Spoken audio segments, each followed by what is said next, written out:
Yo, what's up, everybody? Welcome to a brand new episode of Music Made Addicts with the legend himself, DJ Isaac. Whoop, whoop, Thanks for having me, Welcome, welcome. Thank you. We go back a long time. We're gonna discuss about that a lot. We made a lot of music together. Everything. Yeah. We can discuss in the next coming hours, I guess, because Absolutely. this could be a really long it show. could be a long one. We always start the show with the same question, and the question is, what got you addicted to this music? To this music. To this music Yeah. in particular, hardstyle yeah, music. to hardstyle music. Hardstyle music.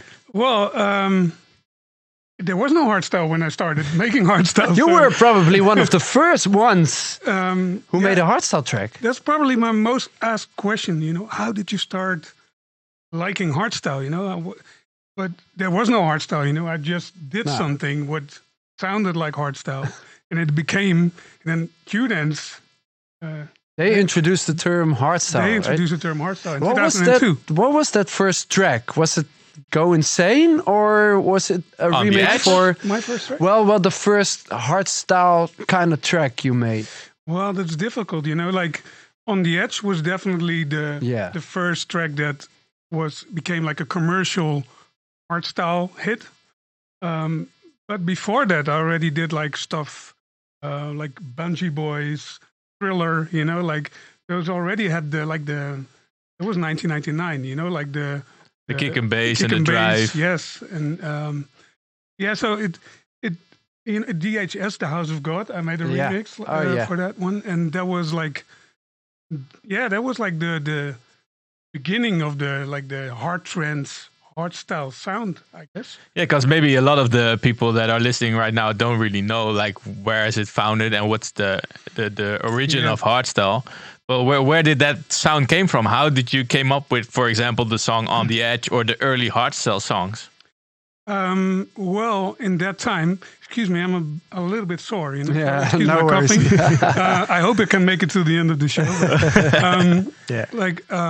I was making house music, well, club house music back in that 1998, 1999.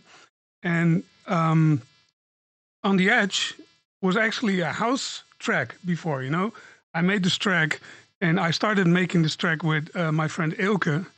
And he had like some house loops, and like, yeah, sounds funky, when we started like experimenting. And then suddenly I found this kick on a sample CD, and I put it in just for fun, Was that famous Isaac kick There was that you used in Absolutely. literally every track? Yes. It was sampled by everyone. I put it in, and we're like, it's not possible, this is too hard. It's too hard, It's like, yeah. this is ridiculous. So we put it in after the break, after it, like the drop, and the day after I was like, man, this is actually very, very cool, and we're like, fuck it, let's just use this kick for the entire track. And then we released this track, and they didn't want to sign it. Like, It was too hard. it was too Yeah. hard. No, we cannot do this. This Because is like, where was it no released? one will play it. The first one was released at Combined Forces. That was the record label I was working for. And after that, Contour in Germany, which was a big label.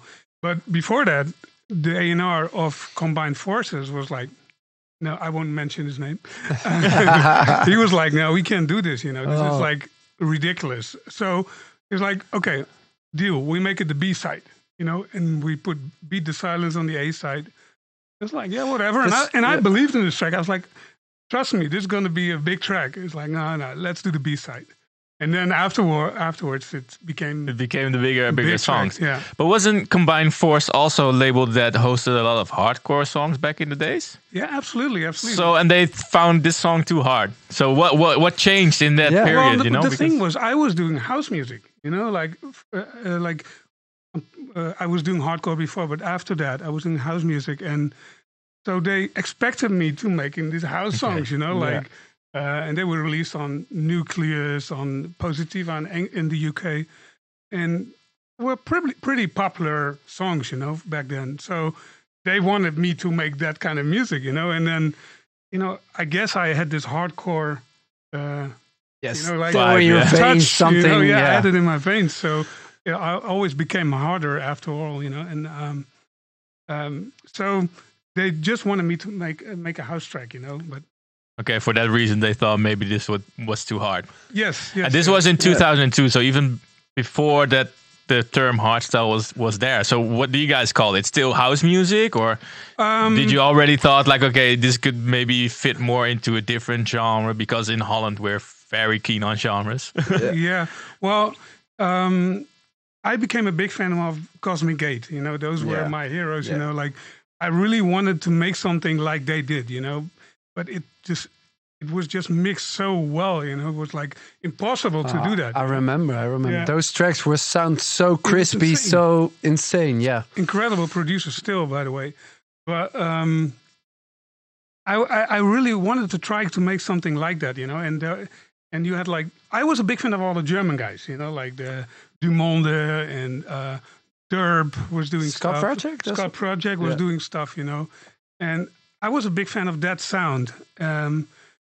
And of course, there was the Italian sound as well, which is also big, but I was more a big fan of the German sound. So I was trying to make something like that, and if you listen to my older tracks, like I mentioned, what's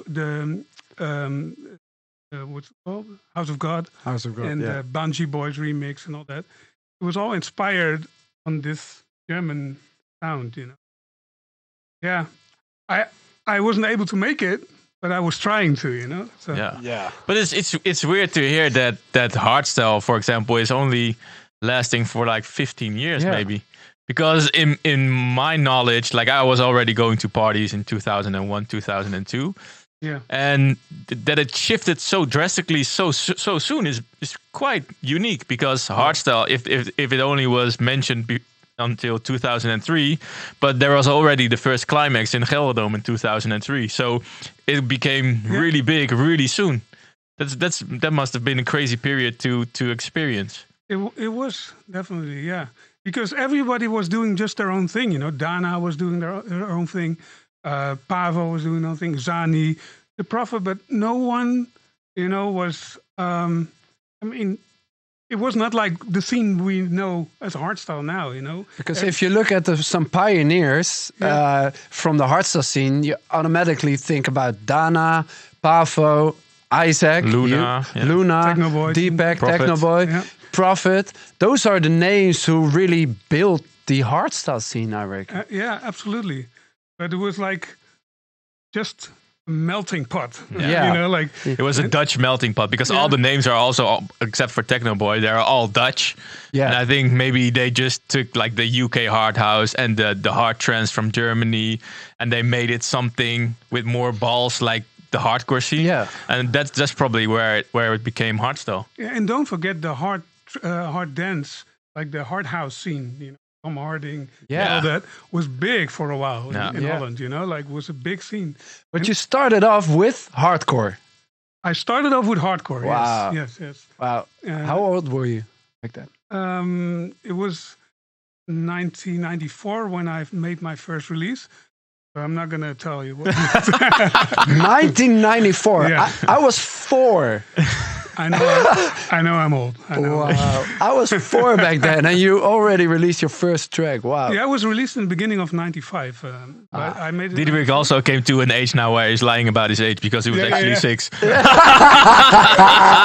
He's already lying, and he's not even that old. Yeah, exactly. That was my first record. It came out in early '95.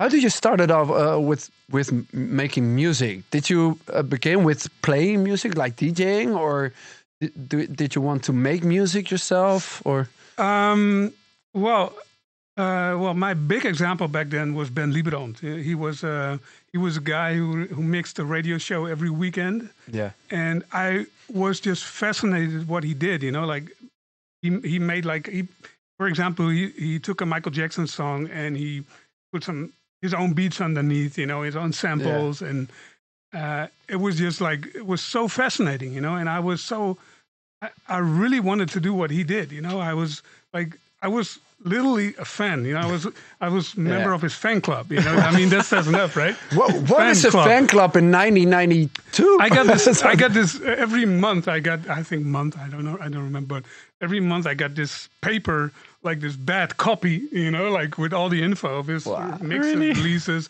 what he used. You know, like the equipment and everything. I was like reading that. Like I wanted to know everything about him. You know, it sounds sick, but back then there was nothing. No social media. There was nothing. Nothing. So that was the only thing you had. So I basically bought everything he had, but then like the cheap version, you know, like the cheapest version you could find. And then, you know, like, and then, well, the whole mixing thing, you know, like DJing thing, it came kind of same time, you know, yeah. I really didn't have to learn how to mix either. That was just like. How did you learn to scratch though? It's like if you look at DJs right nowadays, well, there's nobody scratch in the hardstyle scene or in the dance scene basically. But when you started playing music, that was a big thing, right? It was, you know, it showed you're a DJ, you know, like a DJ. People don't really care about it anymore, you know, these days. And also the music goes so fast, you know, drop after drop after drop. You really don't have the time to scratch anymore. Like, I mean, back in the days, DJing was also like there was world championships of being a DJ. Like people were scratching and mixing songs together in like a crazy way. That shifted a lot. Like nowadays, it's more about the producer behind the DJ, and like everything is so easy with DJing. So that shifted a lot. But you're still one of the few that really knows how to do that stuff. Yeah, but I never, maybe once when I'm drunk or something, you know, like you never do it anymore. No, I in that mix. Yeah. Exactly. Yeah. But it was like a big thing, you know, like back then people were always coming. Can you scratch? Can you scratch? Yeah. Okay. You know. I remember I also really enjoyed it when the DJ could scratch, but that's way back. Yeah, but same for me when I was looking at my examples. You know, I was also you know.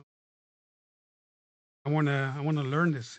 Yeah. I always used to watch the World Championships and all that.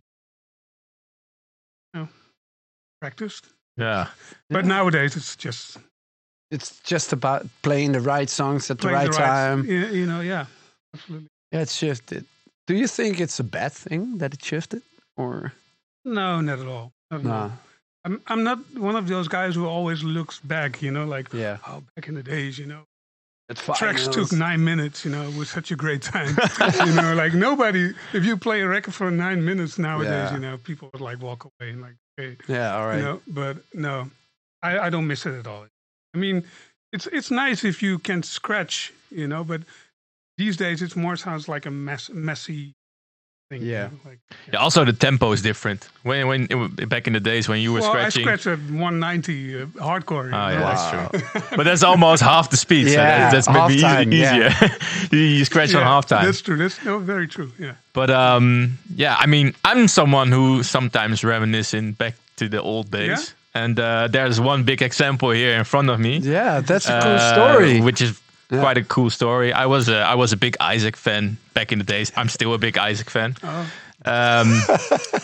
But in 2003, in the record store where me and Diederik also met, Isaac was one of the customers, and he released back in the days a lot of white labels because he liked to sample. And I think he didn't really get the rights to do it, so he released this. No, this one I called Eminem. It's like this one is Nobody Listens to Techno, the Isaac remix. Yeah, really one of my favorite songs from back in the days. And as you guys can see, it's also signed. There's 2003 DJ Isaac, my nickname from back in the days, Wilson. And I still have it. I'm really happy that I have dusty. I have this memory from the past, and I'm still happy to have it. That means you don't sleep with it. No. Else then if I would sleep with it, then there would probably be a lot wrong with this cover. But it's amazing though. I mean, I do remember this. I also do remember this when I signed it. You know? I remember those tracks. Those sold as. They were sold out instantly. Absolutely. It was so fun because I didn't understand your music. in the beginning when I was starting to make hardstyle, because it was like I'm a kind of a melody guy, and you always had, if you had a melody, it were like 3 notes. Still.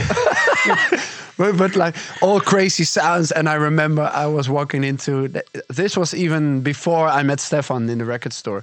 I was just 14 years old, and I came over there, and he was like, "You should hear this track. This is the new DJ Isaac." I'm like, okay. I'm playing. I'm like, yeah.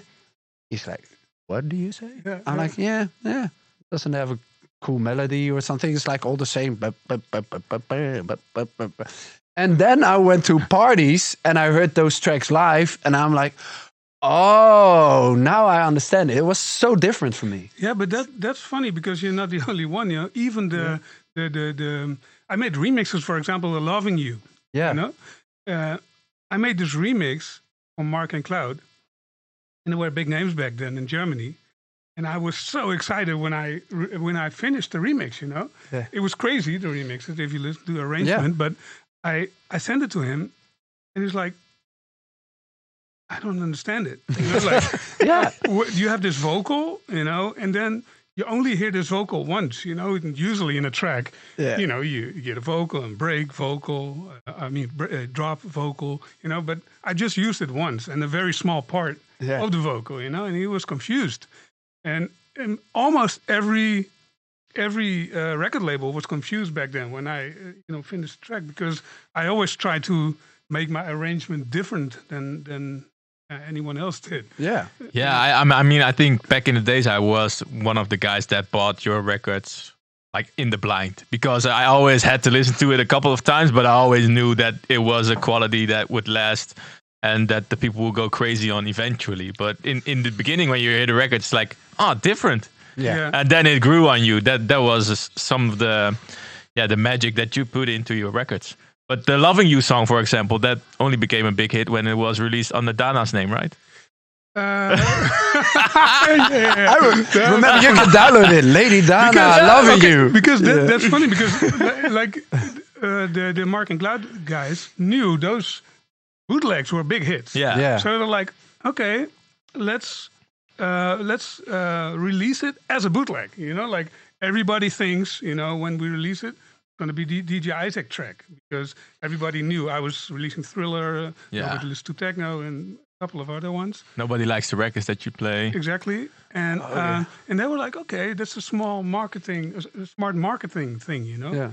And then it was released, and I gave Dana, because she was the biggest hardstyle DJ back then, I gave her the first promo, you know, and she played it everywhere. But then everybody thought it was a Dana track. Yeah. And people were coming up to me and was like, "Hey, Isaac, can you play the Dana track, "Loving You"? I was like, yeah, fine. Seriously. So everybody, and still people think it's a Dana track. It's a Dana track. Wow. Which is cool. Dana's cool, so it's exactly. Yeah, but back in the days, that was something that, because it was the beginning of internet as well, and people thought, it was a Dana song. Yeah, and well, like you talked about before, you released tracks on Combined Forces, and you were actually an A&R manager back then, right? Yeah, that's right. I lived in Groningen, in the north of Holland, for people who don't know. And I drove every week. I drove like 4 or 5 hours to play somewhere in the Netherlands, you know. And the music scene was not very big in Groningen. You know, like seriously, the only thing we had was the Ben Lieberand fan club magazine. You know, like that was the only thing. So I was traveling to Den Haag, where we live now, every week or so to drop my new demo. And then he was the owner was like, "Hey, can you come and work here? You know, and become an A&R of our hardcore labels, Marv, Baby Boom, Samurai." I had big labels. Big labels, yeah. And I was like, "Yeah, why not?" So I moved just by myself. I was 19. I moved to Den Haag. Didn't know anyone here, and I became the A&R of all those labels. And did you decline any songs that you regretted later? Because as an A&R, you're pretty much the one that makes up if a song is going to be on the label or not. Did you miss out on any of the hits? Like, for example, Prophet sent you something and you said, well, no, not for our label, and then it became the huge hardcore hit of the year or something? Well, not really, because we kind of had our own artist crew, who always dropped quality. And of course, like, there were some guys, they were not happy with me because I was kind of picky, like they were always releasing it. I was like, no, this is not good enough, with me. But in general, no. I worked with artists like Don Diablo, who was still making hardcore back then. Oh, wow. It was fun. But I liked it, actually. It was nice. I was working there from like 9 in the morning till 5. And then after that, I went in the studio till like 4 in the morning, Yeah. That was Crazy my days. Long days. daily routine, and I was loving it. I was just all about music. Hey, and I heard a fun story from the beginning in your days. Back in the days, you gave your first demo, I think, to the Prophet. Correct. Or something, right? Yeah, correct. He played in Zak in Ulzen. That's a It big still club. exists, right? Yeah. Does it? I haven't know, been there for a while, sometimes, but I think sometimes I do parties. Yeah. Well, it's a big club in Germany. Right? It's a huge club. It was like, and I once, like every month, I drove there, and the resident let me play like an hour or something. Like that's what that was like the best thing you could do at that time.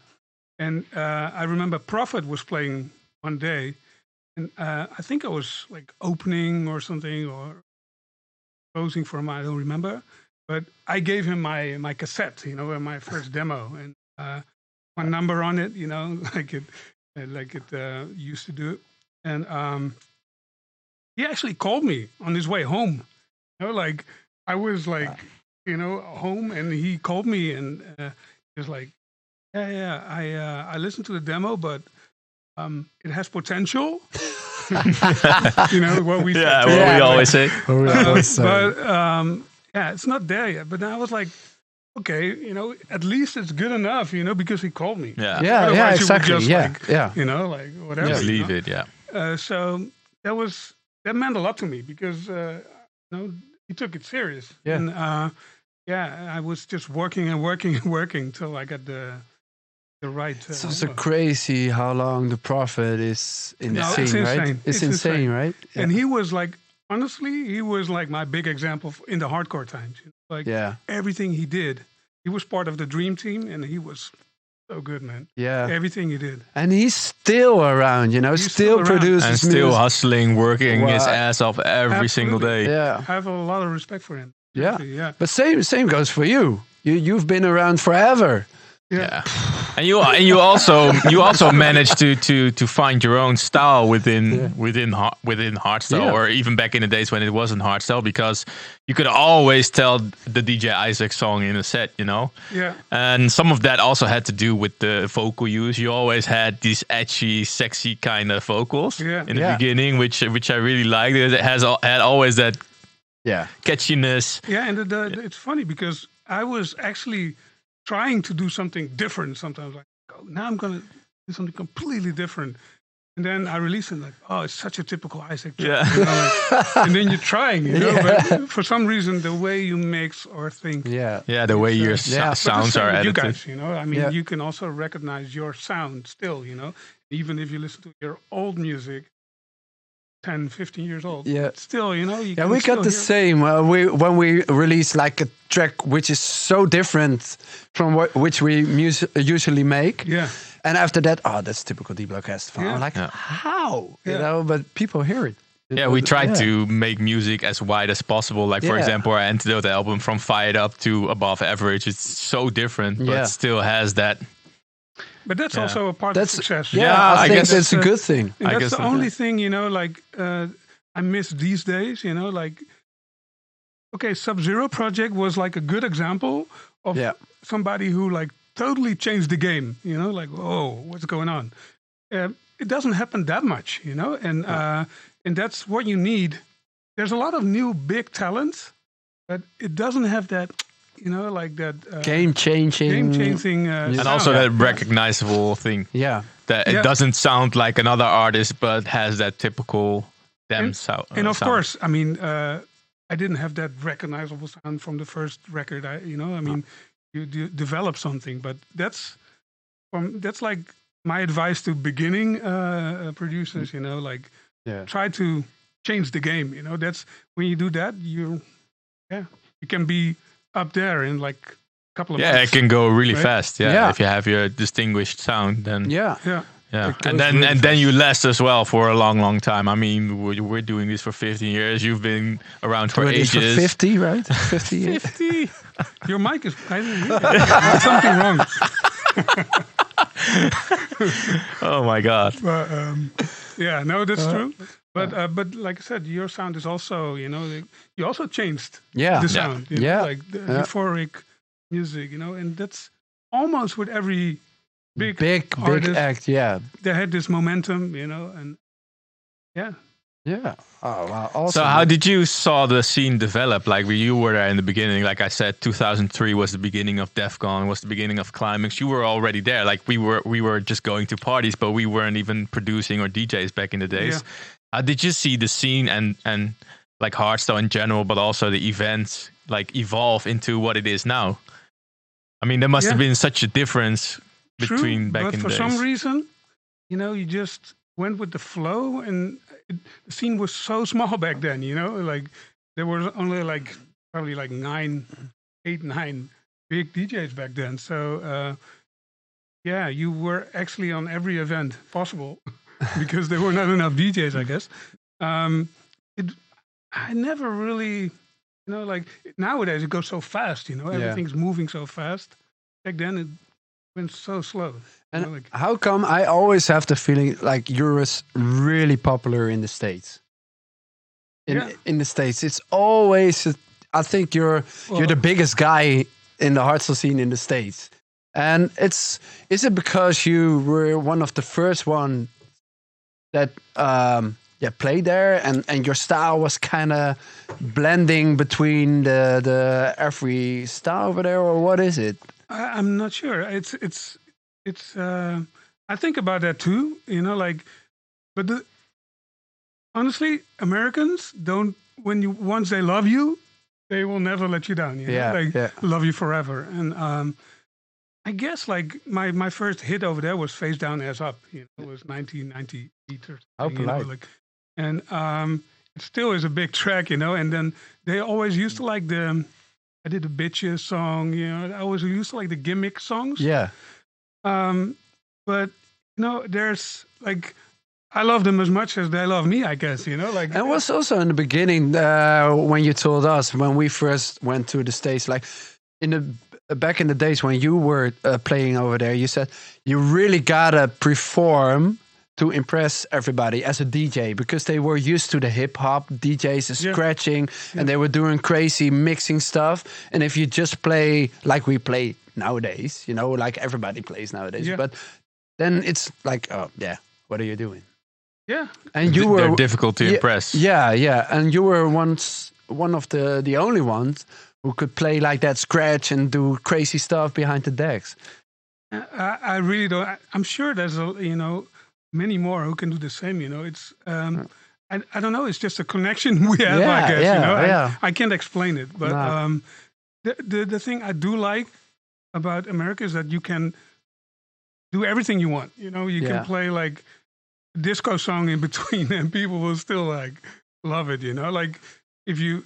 And that's what I like about America. And that is can you bring your mic a little bit? A little bit more. Yeah, it's better. So you can play everything, and that's also my style. Yeah. I don't just play my own music. I just like to. I think it's also always when I see you play at a festival or at a party, it's like you exactly know what to play. I think for me personally, I think also comes a lot of experience, because he's been there so many times. But if I look from my perspective, I think it's a mix between the DJ, like the performance. There's someone standing there appealing for Americans, but also like I think still the gimmickness in his songs, the style which blends in between different genres, I guess, because all your songs have some edges from different perspectives. I guess I think most of the hardstyle producers are more focused on hardstyle, and you always have that special touch that gives it a more open view, not really bonded by a genre. Yeah, and that I basically do that everywhere. You know, like I'm not really like, oh, I'm playing Holland, I have to play this and this and this. You know, I mean, I don't want to lie to myself. I just want to play what I like. You know, and of course you try to, you feel in the crowd, but I'm not going to do something completely different here. You know, and stay true to yourself. Yeah, that's what I've always done. You know, like. And that's probably why you're more popular in one country and less popular in another country, you know, like, but I'm not trying to, like do an act or something. You know? I'm just trying to, play what I love. Yeah. How was it to see the switch between not being on social media back in the days? Your music sales are quite high, and then switching into like the new era where there's internet, where there's everything is going so fast. Like the artists are popping out everywhere. Guys produce music in like 5 or 10 hours. Was that something that made it difficult for you, or did it change your perspective in the music? Or well, the good thing about the social media, of course, is that your music gets everywhere. You know, I would have never played in like I guess Chile or Mexico, you know, without social media, I guess. Yeah, you know, true. And maybe if I had a big hit over there, but you know, it doesn't work like that anymore. You know, I mean, just need it. Back in the days, it was just like you released a record, and you were hoping that somebody took it to his record store and sold it. You know, and it felt special, of course, back then. I played in, for example, Japan, you know, and like you saw your own record in the record store in Japan, you know, that was like... There's something to it. Amazing. Know? Yeah. But now it's a lot easier. Now you just, you know, you spread your music everywhere. And and I think like there's not so much negativity on social media anymore as it like 10 years ago. I don't know how you guys see it, but like I remember there was a time that I was like, whoa. Maybe, it felt like everybody wanted to let their voice be heard, or I guess something like that happened for a while. But nowadays we're not so sensible anymore. You know? Yeah, that could also. Yeah, I mean, our skin got bigger. So much about negativity, but I don't read it so much either. You know, like the negativity, it's not so bad anymore. I think, and yeah, I think people are pretty positive lately. Yeah, I think also if particularly the hardstyle scene, I think it's going really good direction. As well, we talked about it before on the podcast. It's the energy is back, the diversity is back. So I think that helps a lot. With I could understand the complaints on social media about hardstyle. If I look back on it, you know, I really could see where they're coming from. And nowadays there's so many artists, so many diversity. So you can pick your artist which you like. You know, I think this is the best era in hardstyle ever. I think, you know, like if I look back, you know, everybody always thinks 2009 is like the best time for hardstyle, was the best time for hardstyle. But for me, it was pretty, I mean, there were like a couple of like big records back then, but it was pretty boring. Like, it was just triplets, you know, lots of fuel. Yeah. And now it's everything. Guilty. Guilty. No, but I mean, but it's I was part of it too, you know. But nowadays you have everything, you know. You have the reverse bass, the psy, the raw, the euphoric, and whatever you want to call it. Whatever you want to call it. You I know? think 2009 was more like a switch in the music. You know, the music changed, the artists changed, because a lot of the artists that were DJing before were more DJ based. Yeah, like a couple of them are different, but most of them were DJ based, and they lost their momentum in 2008, 2009, where like the producers more came up, and then music was such a big factor, you know, as an artist. But I think at this point, like there's so many new talented artists. Also, the artists that survived through that period are doing an awesome job. Yeah. And also the the music got back together a bit more, like where you had like really raw and like almost commercial. Yeah. Now everything is more blended in, so it's one big scene again, and you can really feel that energy and that vibe around it as well. Yeah, like we talked about it before, we can play everybody's track nowadays. It doesn't matter anymore, you know. It's really a really nice thing. And in 2009 as well, it was a shifting between the old era, like all the hardstyle DJs, they had a hardcore background or anything. And when we came up with headhunters and all, we were new to the scene. We didn't have a background in the hardcore or anything. We just were the new hardstyle guys, actually. So and I also think that what was a change that people were afraid in 2009 to make hardstyle. Yeah. You know, because they didn't know how to make a kick, for example, you know, and now it became a lot easier. Now you have tutorials, you have samples, CDs, whatever, sample libraries. And it's not like it was an art to make a kick, you know. Yeah. You also remember, you know, like you were like sitting on a new kick for like 2 weeks. And because the technology also evolved, it actually makes hardstyle more, like the kicks are more intense now, but still cleaner and more open to a bigger audience. So it's really strange because on one hand you have the feeling like your music is harder or has more impact, but on the other hand it's still more open and more easy to listen to for people also on the road or on Spotify or whatever. So that's a really nice thing that technology did for hardstyle as well. Back in the days when you wanted to make a kick that was like really loud, it has to be really crunchy and dirty, and now it can be still really open and clean, but has a lot of depth in it, you know. That's what I really like about the scene right now, that you can add so much energy but still make it comfortable to listen to. And I also think like the perfect mix will never be there. Like the perfect mix of your master. I think it always will develop. Yeah. And it's personal, you know, which kind of track you can mix in a certain way or in a different way. But if I remember a few years ago, I can't remember which track it was, but if you listen to that track, I'm like, it's not getting any better than that track. And if you listen to that track now, you're like, okay. True. Can be better. But even from a year ago, like when we listen to songs, we always adjust it a bit and make it more from this year. Yeah. And some tracks still stand out from like 10 years ago. There are a few. Yeah, but I think not really in sound design. No, but if you, for example, listen to or play FTS, it still has the same impact, right? If you play it. True. I mean, it's, of course, it's very energetic. Still, it sounds good, man. Yeah. These guys were good. Yeah, those guys are good. They had a show, we're talking about Showtech. They had a different kind of, they were the only ones who made that kind of mix, that sound, actually. It was, I don't know how to call it. It was different. It sounded different. The kicks sounded different. The synths. It was such a unique sound. Yeah, I'm really curious, actually, now we're talking about them, how it would be if they make a 2019 new Showtech song, you know? Like if that song, you mean? Yeah, like a hardstyle song. If that could work in this day and age, and if that would also have that wow factor again. I think it would be very refreshing. Yeah, I think they could too. I think they could nail it. I think so too.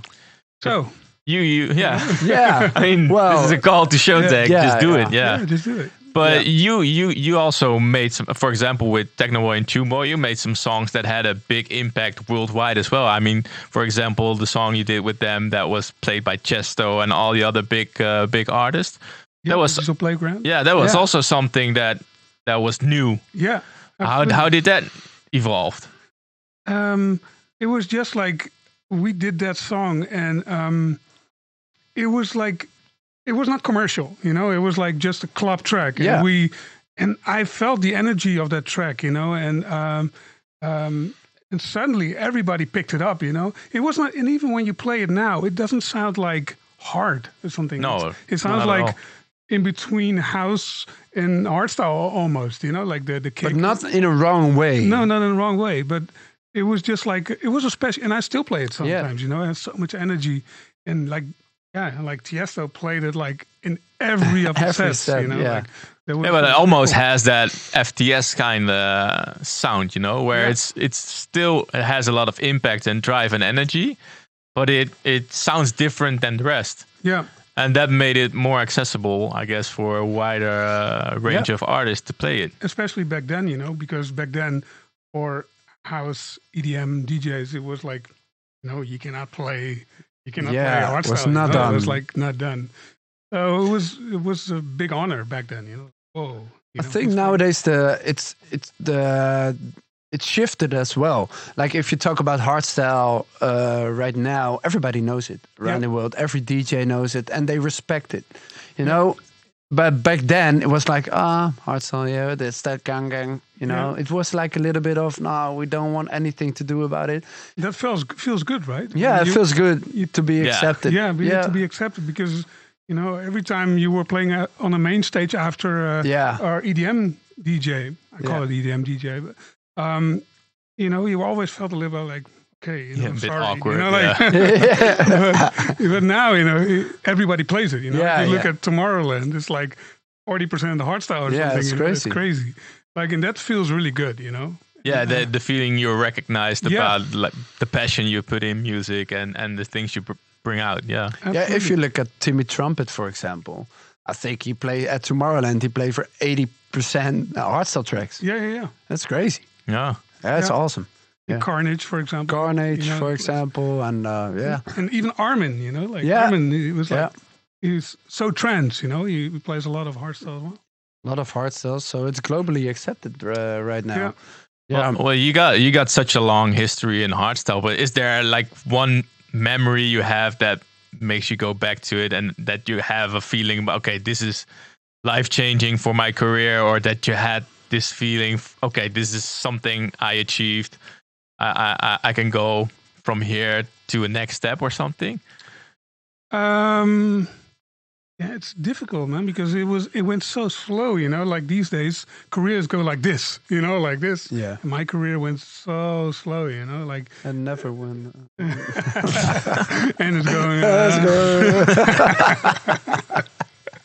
But you know, like that's the difference, you know. Like you don't really have time to think about it, you know. Like it just happens, you know. And yeah, it's different times right now, you know. Like I said, like you can become like a #1 DJ in a year, you know. Yeah, it's crazy. Yeah, true. And I wanted to tell you guys something. Last time the stream stopped because of a unfortunate situation with our laptop. Hopefully now everything works. Rens? Does it work? Yeah, everything works. There's a bit of a little beep in the audio, but okay. Well, we try to fix it next time. Video is all good. Yeah, but we still had the merchandise which we tried to give away. So we got some names. Yeah. I have to get my phone. Get the winners. Yeah. We got a couple of items. We have the cap, the Antidote album, Scantrax cap, MUSICMADEADDICTZ album, and the Defcon 1 bomber jacket with the D Block and Estefan logo on it. So that's something really special. Let me start by saying that Fernando Pinto won the DBSTF cap. Congrats. Congrats with that. Yeah. The Antidote album is won by Jacob de Haan. It's always strange when you talk English and then have such a Dutch name. Yeah. You almost want to say Jacob de Haan. You don't want Jacob de Cock? Jacob de Cock. Jacob de Cock. Jacob. Okay. Yeah, okay. Okay. Yeah, it's different. Yeah. The Scantrax cap is won by Ibi Tufan. The MUSICMADEADDICTZ album, which is also an exclusive limited edition stuff. I mean, that's sold out for ages and ages, is won by Alex Gonzalez. Yeah.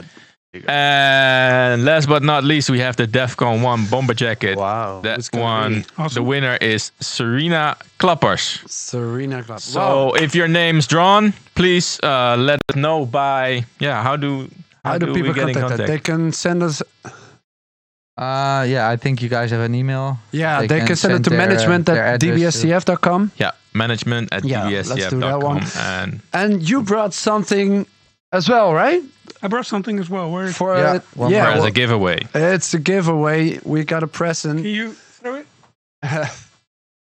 Yes. Hey. Yes. What is this I weekend? Think it's a special one. Yeah, it's really special, and also it's a good, cool thing because this weekend it's time for another edition of Hardbase. Yeah.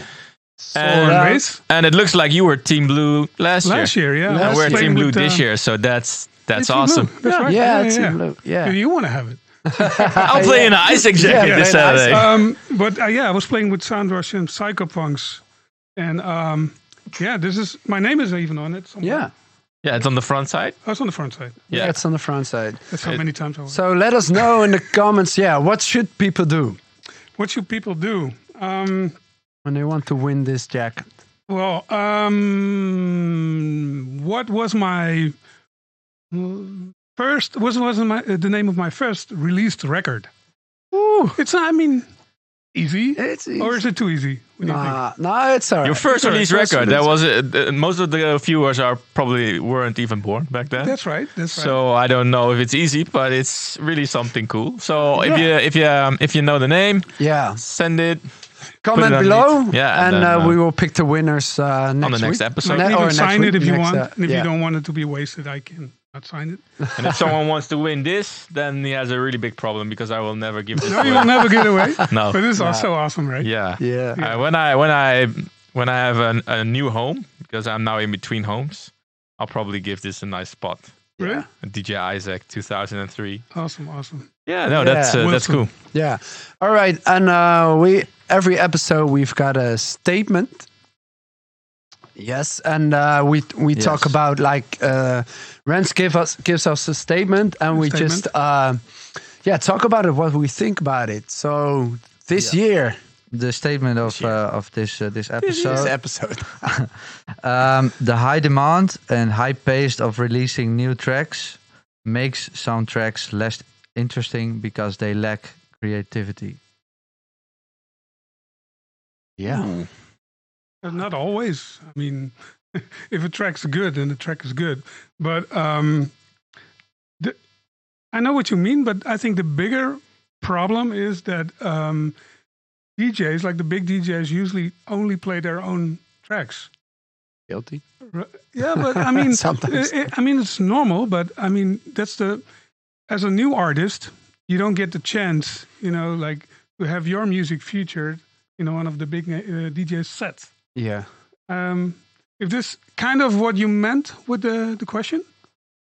Yeah. And also, some artists think that the fans demand more tracks of them, maybe.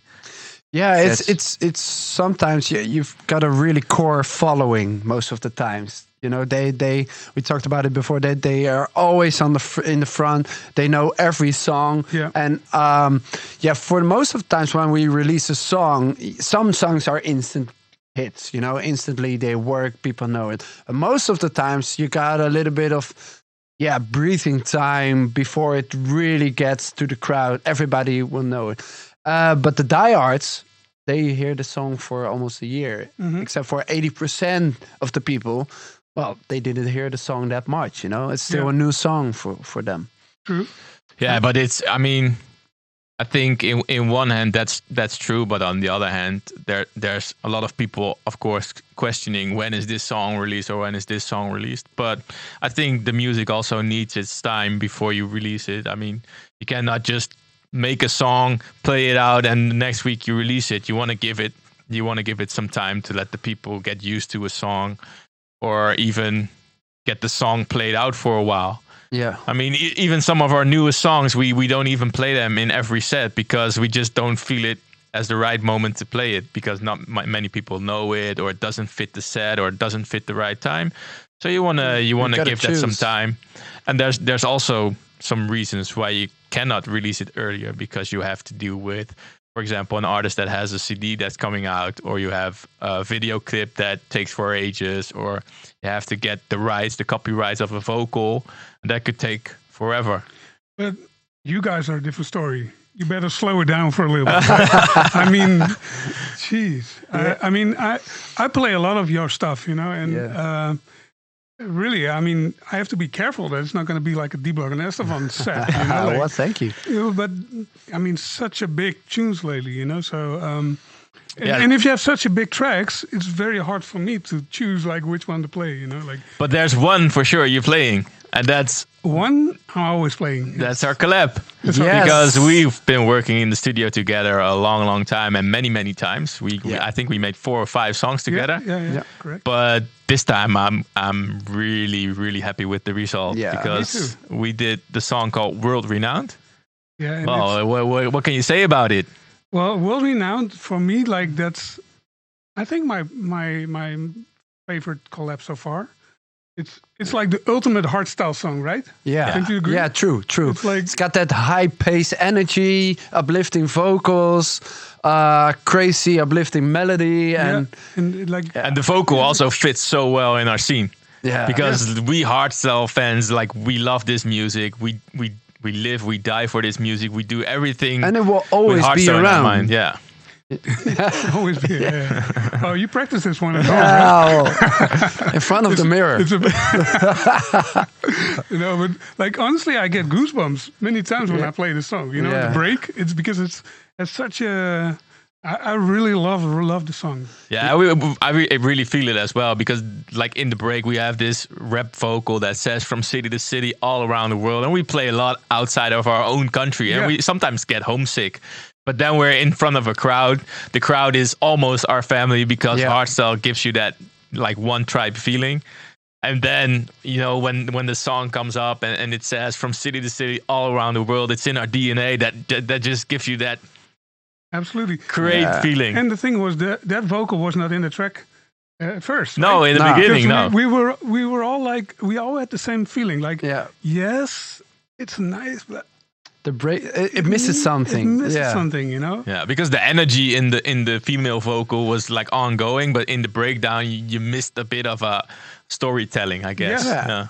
Kind of an explanation of the first vocal. Yeah. And now for me the track is perfect. Like. Honestly, I got a lot of requests when it's going to be released.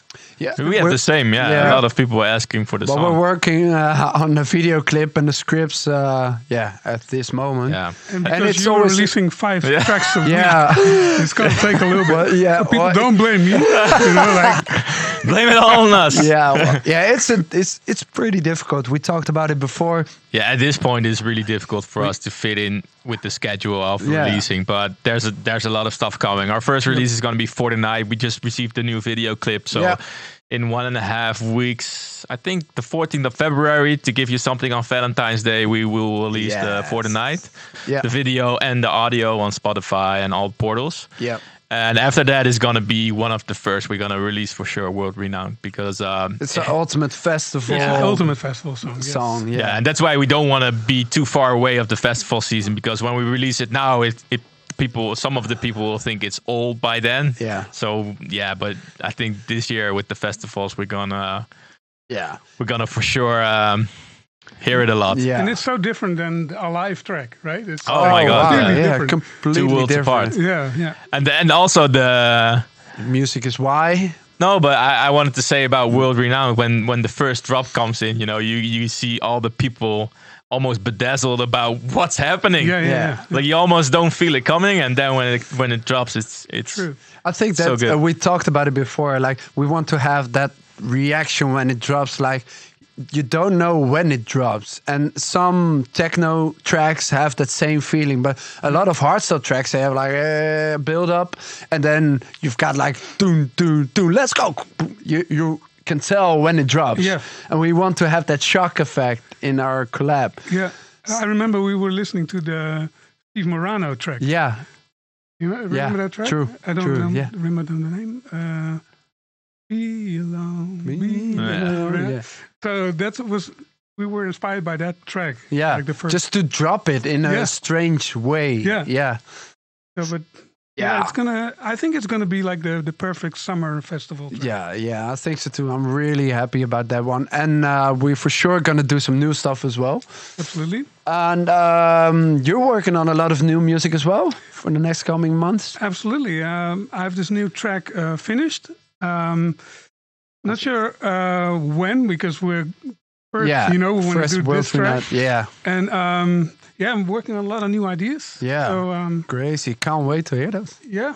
And are you gonna do some sex teams vocals again? You were saying this. Oh my god! Because it always had that catchy feeling, you know, and a little bit on the edge, so that's a lot of fun, you know. You had like, oh, haha, did he really do that? So true. Cool. But now, at this age, like 15-year-old girls in front of you, maybe a little bit awkward sometimes, Yeah.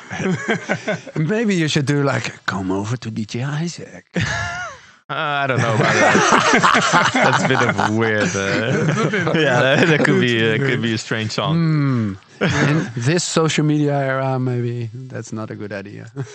Yeah, exactly. And of course, the yearly collab with TNT is going to happen again. Awesome. Those are always tracks we play. It's instantly, it's good. It's also a different song from what we're used to make, you know. Yeah, and that's what we're always looking for in our sets, because you were already telling that most of the DJs play their own songs in their sets. Yeah, but it's also strange when you have a song in your own discography that is similar, that you play the song of someone else. So like we always search and try to find stuff that's different from what we make. Yeah. And that's what you guys always do. Also with TNT, but also the Isaac songs are always different. Yeah, it's like we're going into the studio. We always work on Skype, though. We always work on Dropbox and Skype. But when we work together, it's always something happens. You know, it's we swear a lot, you know, and then we're like, we finish the track and they're like, I hate it, I really don't like it. Really? Oh yeah, and then okay, let's try something completely different, you know, and then I mean, I love these guys, man. I mean, it's so cool to work with, and they're like masters in the studio. They work so quick, man. That's insane. We never worked with them before. No, we talked about it for years and years and years, but that's always the case. Talking about somebody who's in the game for a long time, huh? I mean, Techno Boy and Tune Boy. And Tune Boy. Yeah. It's just insane, you know. They're in the game for so long. Unbelievable. So, guys, I got a question of one of the viewers from the last episode. Yeah. Question goes like, let us know what you think. Oh, no, apologies. If you guys would release a recent track on vinyl, which one would it be? Wow, we were actually discussing it a couple of days ago, because we get the request a lot about releasing vinyls, because there's still some purists that want, and it's cool to have. Like, for example, I'm still happy with this after all these years. So sometimes we think about it. For example, we made a new trilogy of the Ghost Stories with 3 new songs.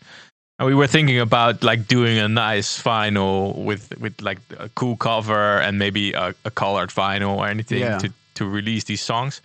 But nowadays it's different, because back in the days you used to release 2 or 3 tracks on one vinyl, and nowadays you just spread them, so you do one release at a time. Yeah, maybe we can do like a collector's item of a Ghost Stories EP or something. For us personally, I think that's pretty cool to have on vinyl. Yeah, let us guys know if you're interested in that. If I'm looking at the merchandise, it's like the perfect picture disc, right? Yeah, it could be a cool picture. So, it's the 3 new tracks merch. on it. Yeah, awesome though. Yeah, that could be something cool to. Yeah, it's coming, right? The merch is coming. The merch is coming. Everybody, in the next 1 or 2 weeks, the t-shirts will be released. I think we're gonna do a small drop on our online web shop, which is gonna be released soon, and then at Ghost Stories Live Reverse, we're gonna drop the second small release of the shirts. They're gonna be quite limited, and there's high demand. So I think it's gonna go quite quick. I'm really happy with it. It's really nice. So that's Oh, you with the with our personal designer, right? Who, But I mean, that's also a process, like, because I think people are asking for a year already to release merchandise. But I mean, we're constantly thinking about cool ideas, but at first you have to get like the right fit, the right T-shirt, the right quality, the right kind of print, and everything goes back and forth to China. So I mean, every time there's like 4 weeks delay in between every step before you get a sample. in the sampling, you know. So that just takes ages. But for now, we're really happy with the quality of the prints and the T-shirts. Yeah, and now it's just a question of like making a cool idea, get into life, and then get it here. So. Yeah, the first 4 shirts are gonna drop soon. Yeah, so that's cool. And you can buy them at Reverse, the first Ghost Stories probably. Yeah. And I think before we're gonna drop online as well for a bit, but I think that's gonna be Shock Drop or something. Yeah, but the vinyl is a good idea too, actually. Yeah. I really like that. I mean, we still have. We have a lot of vinyls in the studio. Yeah, like for example, this one. I was such a big fan of this one. I don't know if you can see it. Maybe this camera. It was the Derp Curaçao remix, the Isaac remix. It also had this beautiful melody, right? Yeah. Lots of chords. This was one of the first tracks I heard this live. It wasn't released yet, and I thought it was so original. Actually, it had kind of a psy drop. Oh, and then you did the thing with the kicks. But I must say that Derp was doing that already too, you know, like Derp. All their tracks had this. Okay. Yeah, that was so cool. That was also different, this one, because when it dropped, I mean, there was nothing. There was just the kick drum. Yeah, boom, boom, and then that sound came on. And that distinguished Isaac sound. That was basically what I did. I made a track, and then at the end of the track, I was like, okay, do we need this? No. Do we need this? No. So only like a kick there and the sound stayed, you know, like less is more. That's it was always my. It was also kind of but with a really cool sound. Yeah. Actually, it feels a bit like it sounds a bit like an old song, like it's gonna be all right. That's also You stole it. It's their melody. That's my melody. It's a remix. Oh my god! When you were doing the melody, I was like, "Oh, that sounds like a different track." Busted. After 50 years. How many tracks can you make with 2 notes, right? Yeah, that's true. And we didn't sample at all back in the day. No, not at all. Me neither. No. Are there some more questions, Rens, for Isaac? I got another one. The DEF CON hype is already getting a bit started already. They already announced 3 anthem makers this year. Yeah. What's your view on that? I'm really curious about it. It was Keltec, Cepha, and Future Noise, right? Yeah. But there are 3 new guys in the scene where, Swam was pretty much around, but still kind of new. And completely different styles. They're gonna make 1 track, right?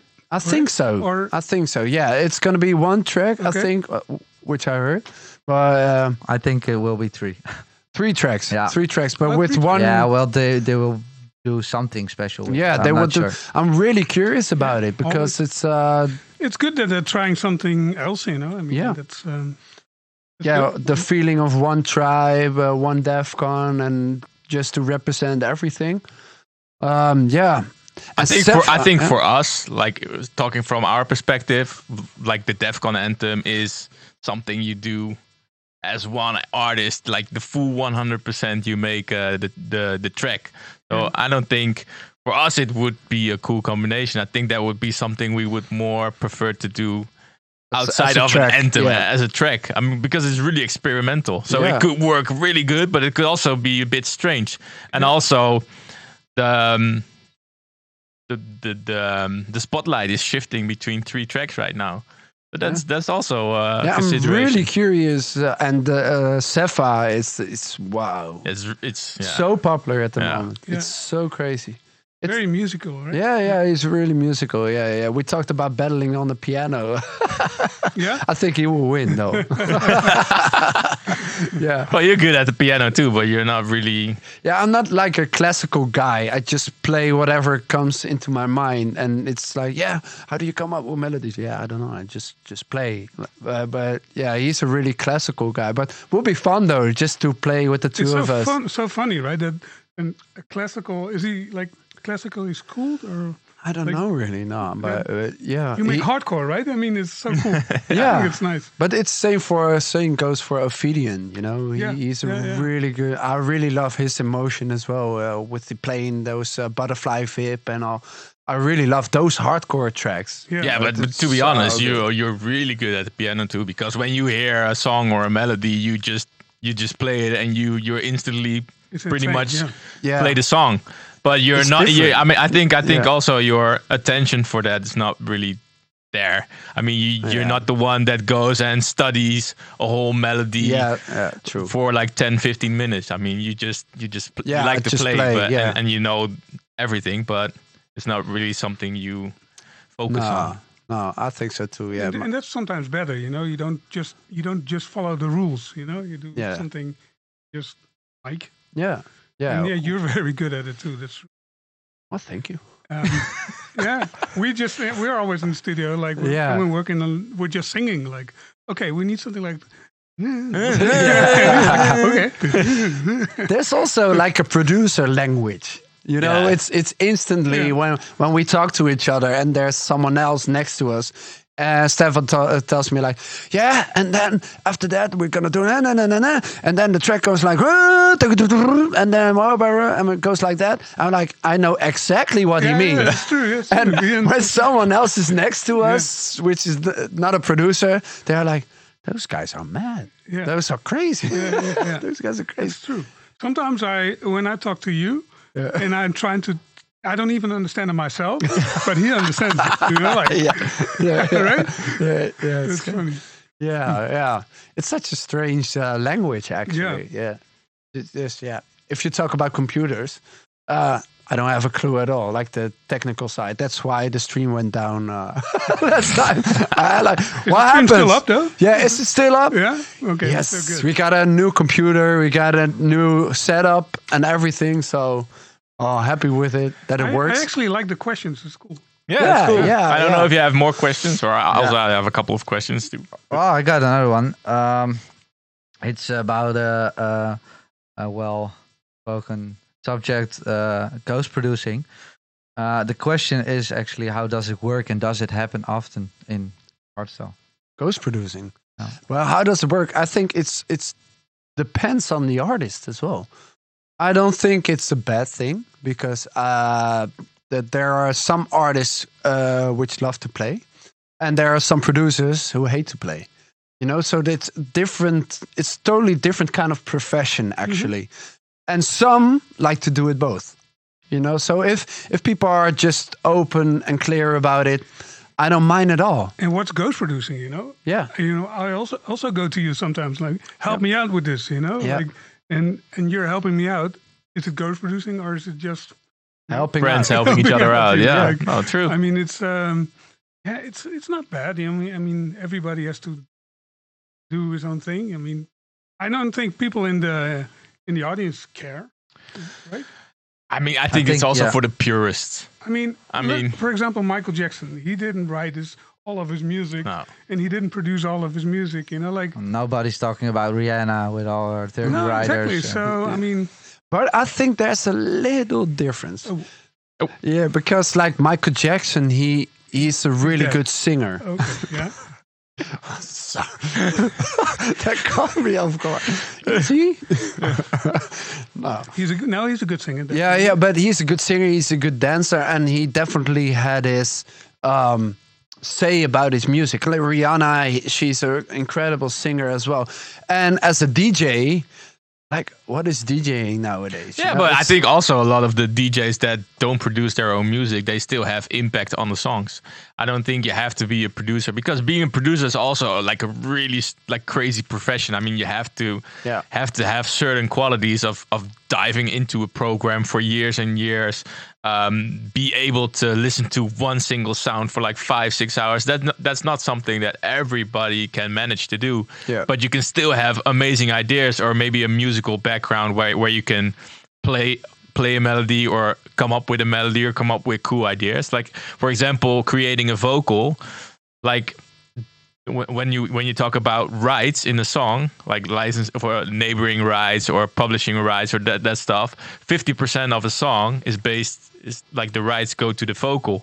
So when you can write a cool vocal and the melody, but you're not able to produce it, is it wrong to get someone in the studio and just make the song together? I think there's no right and wrong, except for if you're ghost produced, and just be honest about it. Yeah. And I think that lasts the longest. You know, if you're honest about it, doesn't matter for me at all. So another question coming in right now about this subject: has any of you ever ghost produced for someone else and taken no credit for it?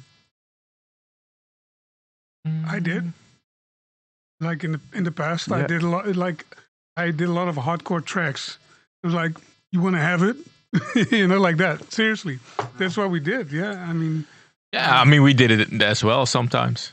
Yeah. Like, when, for example, we weren't completely satisfied with it, where the song was going, because it didn't fit our profile of what we were doing, but someone else really enjoyed it.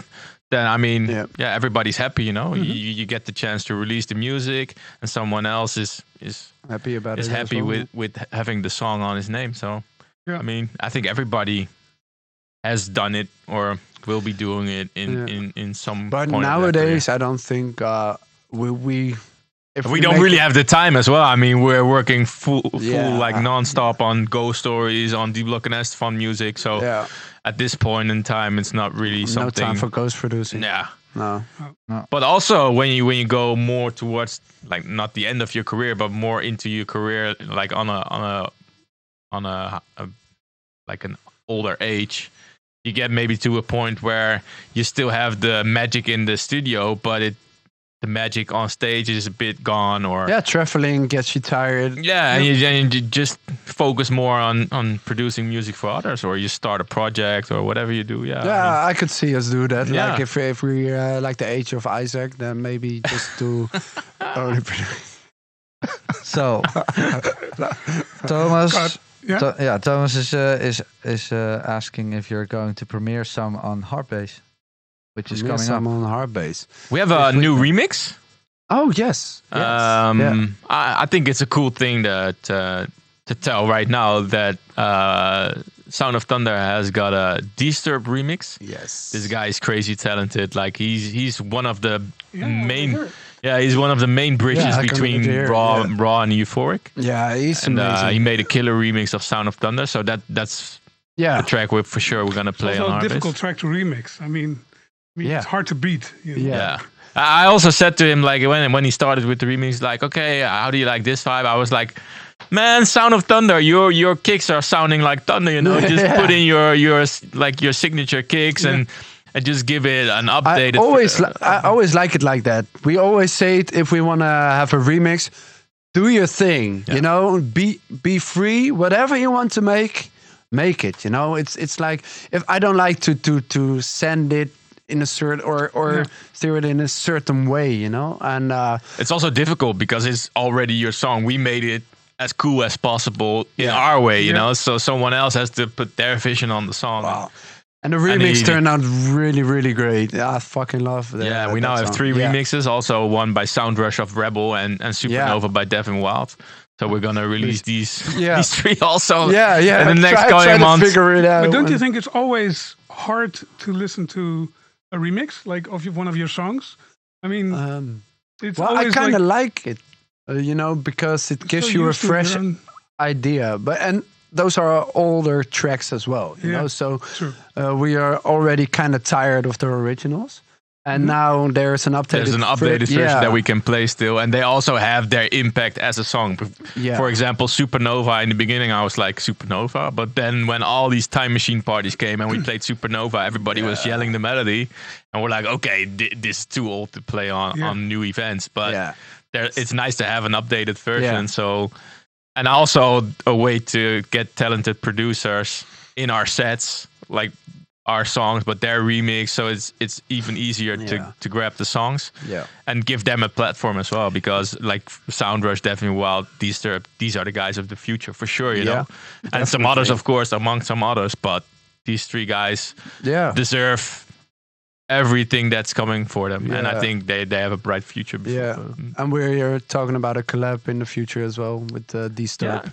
And pretty cool. Other than that, I mean, we made the new trilogy for Ghost Stories, but we're gonna keep these songs exclusive to the Reverse and the I Am Hardstyle live show. I'm so curious.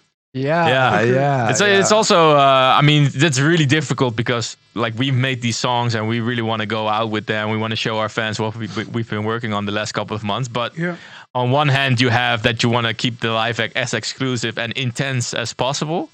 And on the other hand, also what Rens was show asking, the world what we made. But also what Rens was saying, like when you bring out a song already that early, then the attention of a song slips away for a bit, so we're gonna keep them exclusive for a while. And to the there's live a act. lot of exclusive stuff in the live act. I think four exclusives. 4 exclusives. So those are gonna be played in our live act on Intense, I Am Hardstyle. And Reverse. So and, that's cool. That's really cool. And if you want to hear it, you gotta be there. We play. It's pretty early, so be there. At Reverse, we play at 11:30. 11:30. So be there early, and it's gonna be insane. We got it's in 3 weeks, right? 2.5 weeks. 2.5 weeks. We are working our asses off to finish everything. Doing rehearsals with Evelyn, and she's gonna sing with us. So she also did the vocals for our collab. Yes. She's so good. She has such a catchy voice. Right? I mean, like it was insane. We had a cool idea yesterday, and she was like, "Oh yeah," she was already here because we had to discuss some stuff. And then she was, "Oh yeah, I'll just go in the studio, I'll sing it." And then 5 minutes later, you're like, "Really? How is it even possible?" You know, especially when it's already something that's there. You know, it's like sometimes we have to really find our way into a song and find out what's the best way to make it sound the coolest. But when you have that idea, she's like 5 minutes instantly. and then so it was awesome. I was so surprised. I was like, really already? But that's cool. Now we're so fortunate to have her, and I think we're gonna have to invite her to the podcast as well. I think I have to go on a 2-week holiday before. And then then I'll be ready to hear hear her talk, because she talks a lot. And then maybe we can record an acoustic version or something with her in the podcast or something. That will be cool. So, and you, do you for 2019, do you have any resolutions? Do you have any plans? Do you have any crazy stuff coming up? Yeah, there's a lot of crazy stuff going up, but can't really talk about it yet. Right? Yes. I mean, that's the problem, you know. You always get these nice things you want to share with people. And you can't, because really we plan like 6 months in front. Exactly. So can't really say anything yet. I know for a fact that like within a week or two we have a really cool. The three of us have a cool announcement, but we can't tell anything about that yet. But that's gonna be really cool.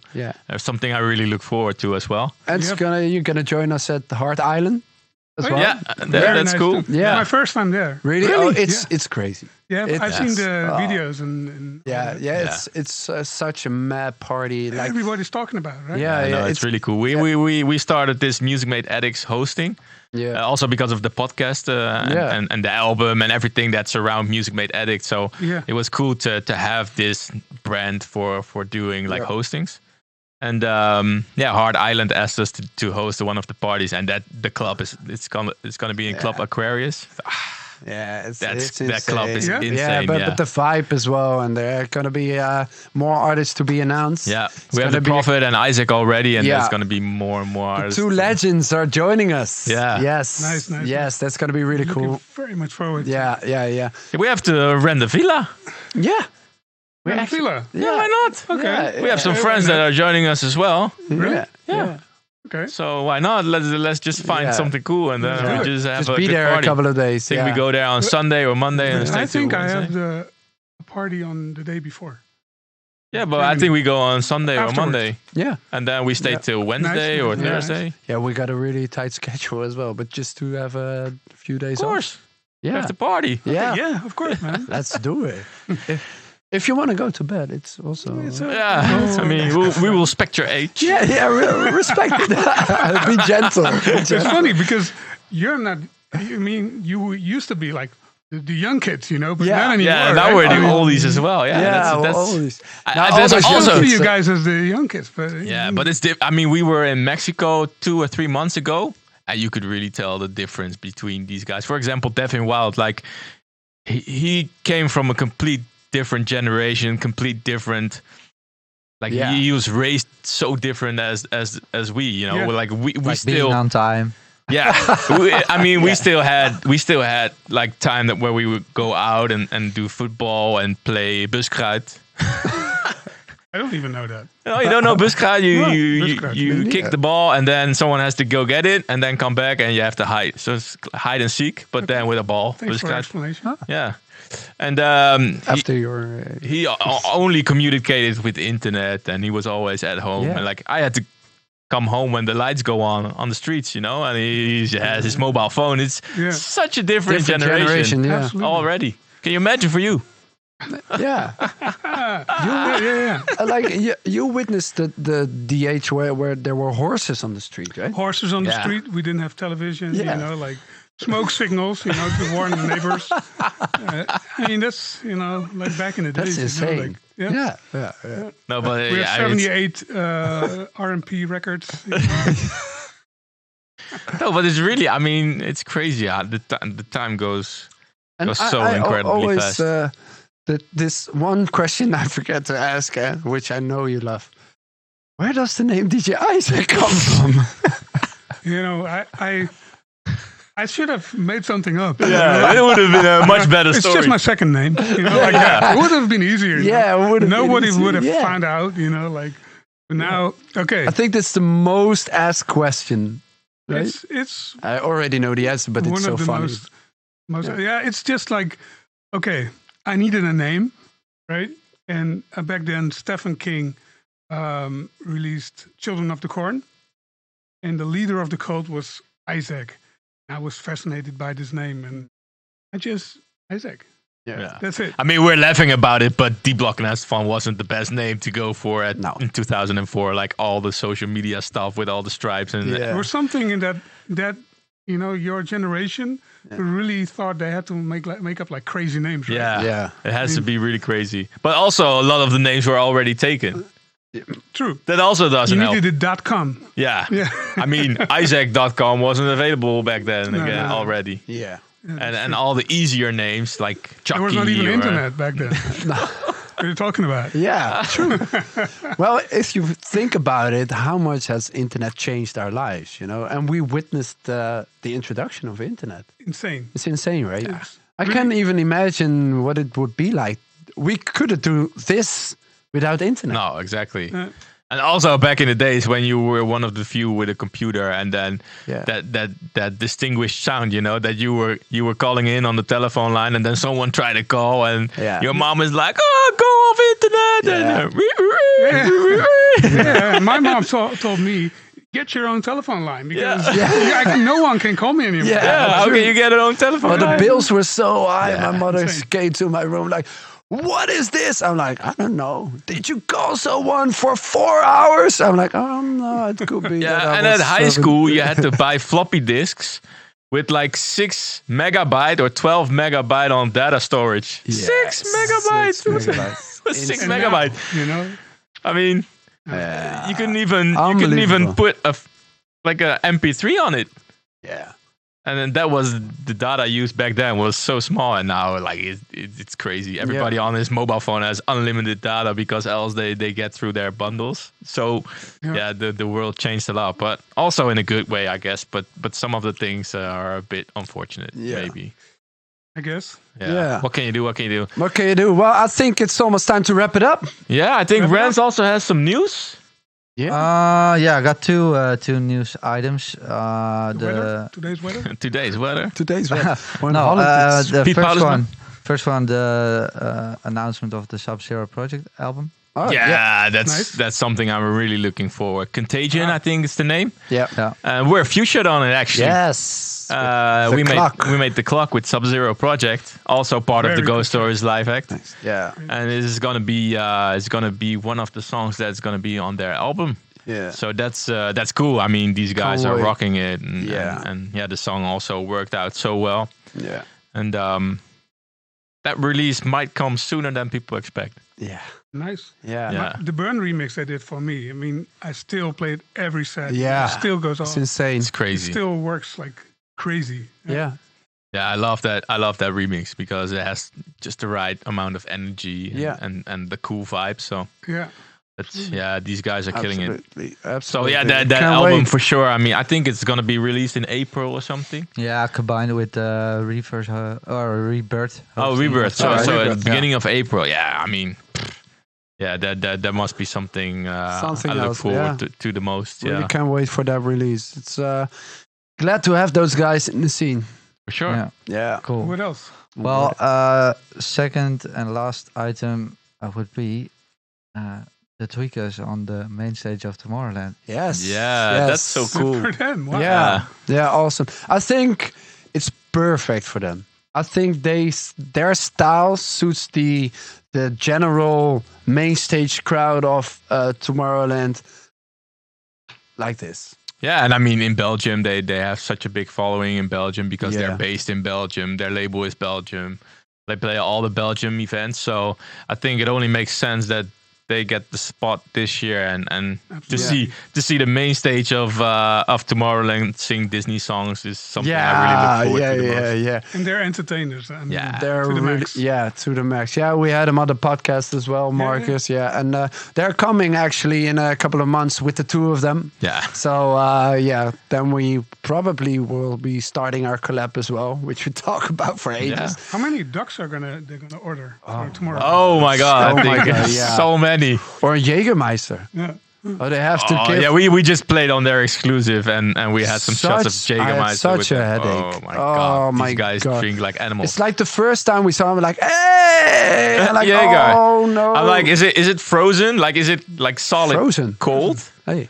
But it was like warm. Yeah, warm. Oh man, I kind of Jägermeister like is- Jägermeister when it's really Yeah, when ice it's cold, cold, yeah. but it was like, It's more like coughing syrup or something. Yeah. yeah. Yeah, it tasted bad, but Maybe you should try yeah, I some. should try it. Yeah. Let's try some Jägermeister. Yeah. Yeah. Yeah, but that's awesome news for those guys. They deserve it. also They- for the hardstyle scene. for the you know, hardstyle I mean, scene, cool. it's good. And I think their style fits perfectly to the main stage. You know. And I mean, we wanted to make a collab with them before exclusive, but it didn't work out because of all the preparations of Ghost Stories. Yeah. But for sure, we have to finish something off before before the festival season. the festival season is there, so they can play it on Tomorrowland main stage. That would be cool. Yeah, it would be Is there any awesome. more liquor left? Make a track about. Oh yeah, I think they have Maybe lot a of- Dutch drink. Yeah, I think Balls. we I just remember- we just had a drink in China. It's called Mo Chai or something. Mo Thai. Mo. Yeah. That was It's quite expensive. If you see the bottle, it looks like a $3 cheap drink, but it's actually like 200 euros for 500 milliliters. Yeah. Okay. So half a liter is like 200 Yeah. euros, and it's a white bottle with a red top on it. Yeah, it And- looks like a bottle of oil for your car. But Yeah, like and I think they distill it 10 times, so it's really pure alcohol. It's like 55% pure alcohol, and you have to take a sip, and then you have to close your mouth for 10 seconds so the alcohol doesn't fly out. Well, if you have two of them, you'll be gone. you're wasted. Curled around the toilet. Even the tweakers, they will be gone. Yeah, and we were in China with Randy, Frequencers. Adaro, Frequencers, and Frequencers had 2 or 3 of them, and they were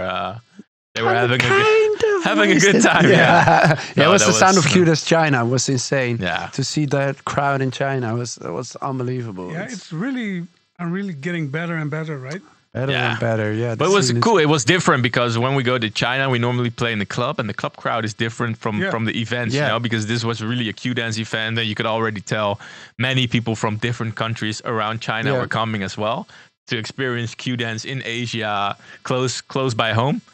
it was such a cool event. And, I'm happy to see that works as well in Asia, and let's hope that continues to grow, because they're so hard to reach by social media. Yeah, I mean, true. But I think they work with Chinese promoters who are on WeChat and everything. So in that way, they probably find a way to reach their audience and get the people coming. But that was amazing. Yeah. And talking about amazing and Q-Dance as well, there's something I want to thank the viewers and all our fans for as well, because what we have here is something. This year, Q-Dance had Hardstyle Top 100 2018 voting. We didn't ask our fans to vote for our songs because all of our songs are our favorites, and it's hard to choose from. It's hard to choose as well. And also there was like a long list of questions that our fans had to fill in before they could vote, and we were like, okay, we leave it up to you if you guys want to go through that system before voting. But you voted massively for our songs, and especially for Ghost Stories, which came lucky number 7. So thank you so much for that. Q-Dance as well for hosting this top 100, but also you guys for voting, because means a lot to us. And also a special track because it was in the end show of DEF CON, you know. And I witnessed it. I was on the VIP. Yeah.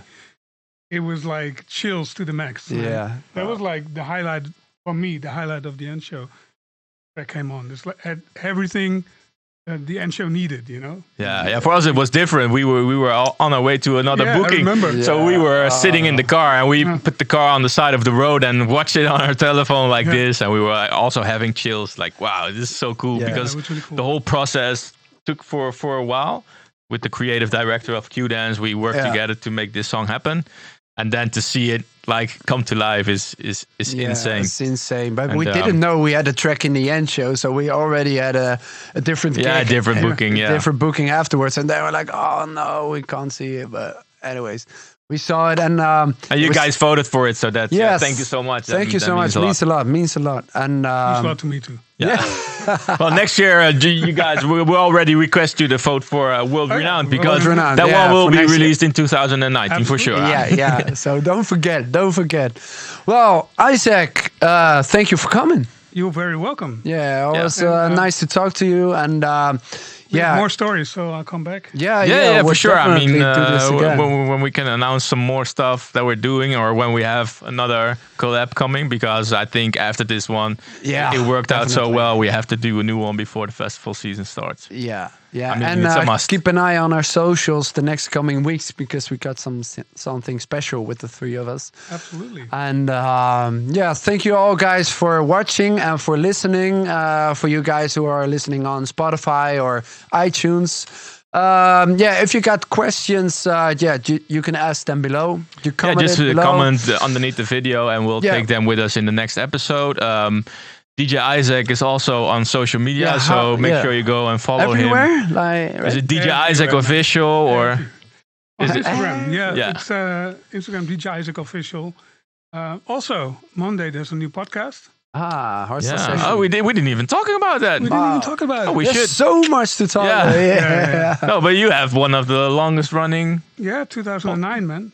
Wow. Totally forgot about 10 it. years. 10 years. Absolutely. Wow. So, and I've never missed an episode. Yeah, that's crazy, because we already know now with the podcast how much time and effort it takes to prepare and work it out and find dates, and you have to find music as well and do the mix and do the vocals. Yeah, so there's a lot of work. Keeps you updated, you know. That's the good thing about the podcast too. I listen to a lot of demos, you know, like people don't know it, but I go through like all the demos and promos every month, and that's it's a lot of work. You know. But I want to make sure, because I also like to give talents some, some airtime, and so I do listen to all your demos, you know, and if it's good enough, I'll play them. Yeah, and one thing which I really love is your year mix. Every year, it's getting crazier and crazier. Sweat and tears, man. Wow. Do you think you can ever manage 200 tracks in 60 minutes? Because you're already at 108 or something? Yes. Well, yeah. This year was like the craziest one. But for me, like, it's I love doing it, man. I mean, when I started, it's always like, Okay. Yeah. But once I get into it, I can't stop, man. I really love doing it. Yeah, when everything falls into place. It's sometimes the beginning is the hardest because when you're on the roll, then everything follows through for a bit. Yeah. And the good thing is, people are always looking forward to it. Yeah, me too. And also the podcast. I make it in my own little studio by myself. No feedback.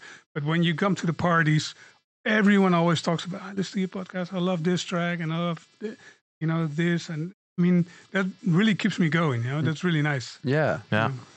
So subscribe if you haven't already. I think everybody has already, but if you haven't, subscribe to his podcast as well. It's called HARDSTYLE Sessions. HARDSTYLE Sessions by DJ Isaac. It's on YouTube, SoundCloud, Spotify, iTunes. Pretty much everywhere. On Fiverr. And then on Instagram it's DJ Isaac Official, and then Twitter and everything. Well, if you just type DJ Isaac, you'll probably find it. And you can find us at /DBSTF on all social media. So anywhere, make sure you subscribe so you're always up to date with new release and everything. Yeah, swipe up for everything. Yeah.